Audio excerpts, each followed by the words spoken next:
بسم اللہ الرحمن الرحیم۔ یہ واقعہ حضور صلی اللہ علیہ وسلم کی عمر مبارک 20ویں سال کا ہے۔ عربوں کی ساری خرابیوں کے باوجود ان کے اندر ابھی تک اخلاق حسنہ کی بعض باقیات موجود تھیں۔ ظلم کے خلاف کبھی کبھار ان کی رگیں اہمیت جاگ اٹھتی تھی اور وہ ظلم سے مظلوم کا حق دلانے کے لیے سینہ پرواہ ہو جاتے تھے۔ قبیلہ بنو زبید کا ایک شخص کچھ مال تجارت لے کر مکہ آیا۔ اس کی بیٹی بھی اس کے ساتھ تھی۔ اس تاجر سے اس کا سامان مکہ کے مشہور اور مالدار سردار عاص بن وائل نے خرید لیا، لیکن اس نے سینہ زوری کرتے ہوئے اس زبیدی تاجر کی بیٹی کو بھی اپنے قبضے میں کر لیا۔ وہ اجنبی شخص خانہ کعبہ میں آیا اور خانہ کعبہ کا غلاف پکڑ کر بلند آواز سے روتے پیٹتے ہوئے فریاد کرنے لگا، اے شہر مکہ کے شرفاء، تمہارے پر اثر آدمی عاص بن وائل نے مجھ سے زبردستی میری بیٹی چھین لی ہے۔ میں مسافر ہوں اور مظلوم ہوں، تمہاری خدمت میں درخواست گزار ہوں کہ میری داد رسی کرو اور میری بیٹی مجھے واپس دلاؤ۔ قریش کے کچھ نوجوانوں نے اس مظلوم کی آہ پکار سنی تو اللہ تعالیٰ نے ان کے دلوں میں یہ بات ڈال دی کہ مردانگی کا تقاضا ہے کہ اس مسافر کی داد رسی کی جائے۔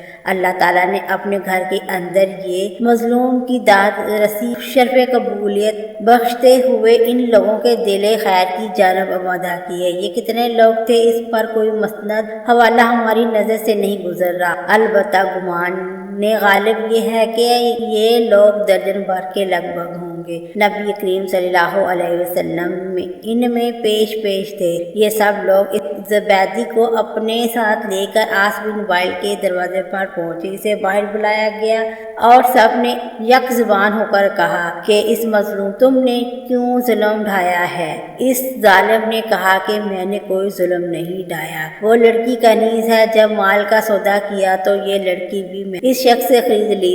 عاص بن وائل کا جواب سن کر وفد کے لوگوں نے زبیدی سے وضاحت مانگی تو اس نے کہا، خانہ کعبہ کی عظمت و تقدس کی قسم، میں نے اپنی لڑکی بیچی نہیں اور نہ ہی وہ کنیز ہے، وہ میری بیٹی ہے اور اس شخص نے اپنے قوت کے بل بوتے پر اسے زبردستی اغوا کر کے اپنے گھر میں ڈال لیا ہے۔ اس پر وفد کے لوگوں نے سختی کے ساتھ عاص بن وائل سے بات کی تو اس بخت نے اپنا جرم کا اعتراف کر لیا اور زبیدی کی لڑکی اسے واپس دینا پڑی۔ لڑکی واپس کرنے کے وقت عاص نے ارکان وفد سے کہا کہ میں کل صبح لڑکی واپس کر دوں گا، ایک رات مجھے اس کے ساتھ گزارنے کے لیے دو۔ وفد کے تمام غیرت مند ارکان نے اسے سختی کے ساتھ اسے ارادہ بد پر شرم دلائی اور کہا کہ یہ ہرگز ممکن نہیں، چنانچہ اسے اپنے شیطانی ارادے پر عمل کرنے کا موقع نہ ملا اور زبیدی کی بیٹی اسے واپس دلا دی گئی۔ اب اس نے اپنی بیٹی کو ساتھ لیا اور اپنے علاقے کی طرف روانہ ہو گیا۔ جاتے ہوئے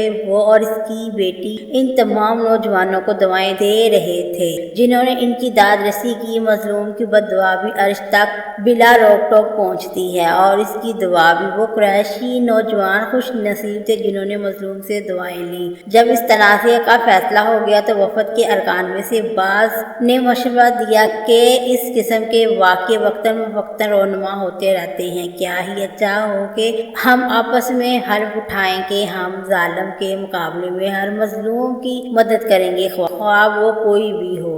چنانچہ سب لوگ عبداللہ بن جدعان کے گھر پر اکٹھے ہوئے اور اللہ کے نام پر سب نے حلف اٹھایا، جس کے الفاظ یہ تھے، ہم حلف اٹھاتے ہیں کہ غصب شدہ چیز مالک کو واپس دلائیں گے اور آج کے بعد کسی ظالم پر ظلم کو برداشت نہیں کریں گے، پر مظلوم کی داد رسی ہوگی اور ظالم کو اس کے ظلم کی سزا دی جائے گی۔ امید ہے کہ آپ کو آج کی ہماری ویڈیو اچھی لگی ہوگی۔ ویڈیو اچھی لگی ہو تو ہمارا چینل کو ضرور سبسکرائب کر دیجیے گا۔ اللہ حافظ۔